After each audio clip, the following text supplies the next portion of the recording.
Amables oyentes, muy buenos días para cada uno de los hermanos en la fe que nos escuchan y demás personas que tienen a bien escuchar las reflexiones que se transmiten por estos medios. Les invitamos a reflexionar en esta ocasión basados en el pasaje del Evangelio según San Juan, el capítulo 6, los versículos 25 al 29. San Juan 6, 25 al 29, que dice así: Y hallándole al otro lado del mar, le dijeron: Rabí, ¿cuándo llegaste acá? Respondió Jesús y les dijo: De cierto, os digo, que me buscáis, no porque habéis visto las señales, sino porque comisteis el pan y os saciasteis. Trabajad, no por la comida que perece, sino por la comida que a vida eterna permanece, la cual el Hijo del Hombre os dará, porque a éste señaló Dios el Padre. Entonces le dijeron: ¿Qué debemos hacer para poner en práctica las obras de Dios? Respondió Jesús y les dijo: Esta es la obra de Dios, que creáis en el que Él ha enviado. Esta es palabra de Dios. Oremos. Amado Señor, tu palabra es la verdad.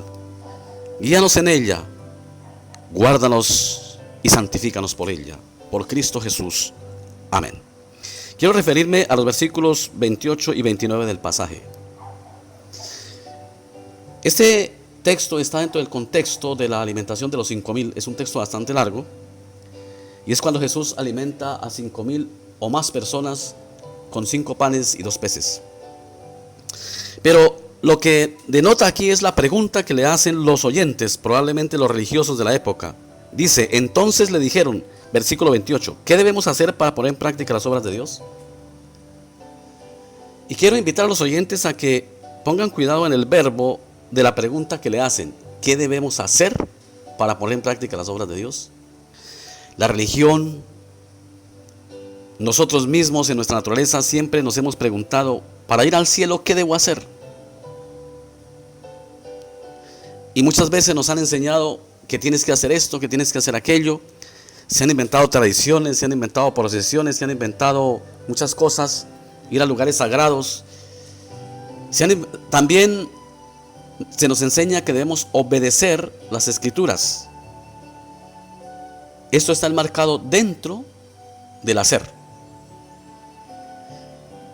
Entonces, nosotros andamos preocupados. ¿Qué haremos? ¿Qué tenemos que hacer? Bueno, muchas cosas se nos ha enseñado. Pero la respuesta de Jesús es la siguiente.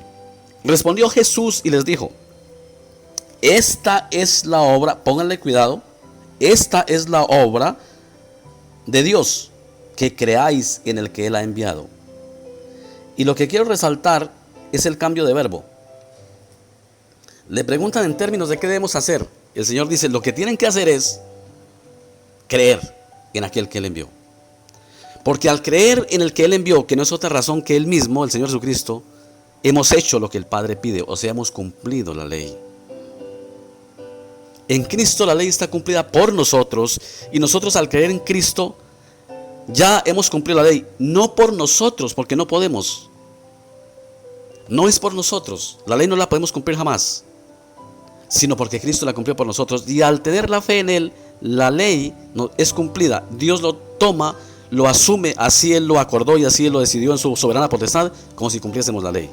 Por eso Jesús no le dice: sigan haciendo esto y aquello. Los religiosos estaban llenos de obras, llenos de mandamientos que ni ellos cumplían. Les dice: ahora la obra que el Padre pide que hagan es que crean. Y ese es el mensaje: que creamos en Jesucristo, nuestro Salvador.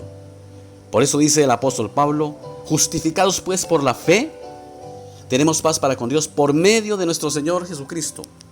Por medio de Cristo es que entramos al lugar santísimo, a la presencia de Dios. Es la obra que el Padre pide que hagamos. Después, el Señor Jesucristo nos enseña que debemos hacer las buenas obras por amor al prójimo. Pero aquí se está definiendo es cuál obra define nuestra salvación o la perdición del condenado, del pecador. La obra que define la salvación y la perdición es la obra de Cristo. Si creemos en Él y en su obra, seremos salvos. Si no creemos, seremos condenados. Por eso dice el Evangelio según San Juan 3:16: porque de tal manera amó Dios al mundo, para que todo aquel que en Él crea no se pierda, mas tenga vida eterna. Y más adelante dice: porque el que no cree ya es condenado. Por eso, hermanos, llamados a esta fe, a la esperanza de la resurrección.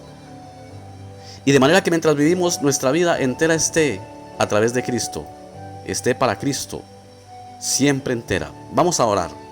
Padre Santo, te pedimos que nos ayudes a entender el Evangelio y a no confundir las cosas, para estar firmes en la fe y cimentados en tu palabra. Tú nos dices que debemos creer para ti, creer en ti, porque en Él, en ti, en el Hijo de Dios, tenemos vida eterna. Esta es la obra que el Padre pide que hagan, que crean en el que Él envió. Y tú eres el que el Padre nos ha enviado para salvación. Padre, ayúdanos a tener esto en nuestro corazón siempre y a nunca regresar atrás, sino a permanecer firmes en esa fe. Bendice a mis hermanos, reafírmale la fe cada día más en ti, por Cristo Jesús. Amén.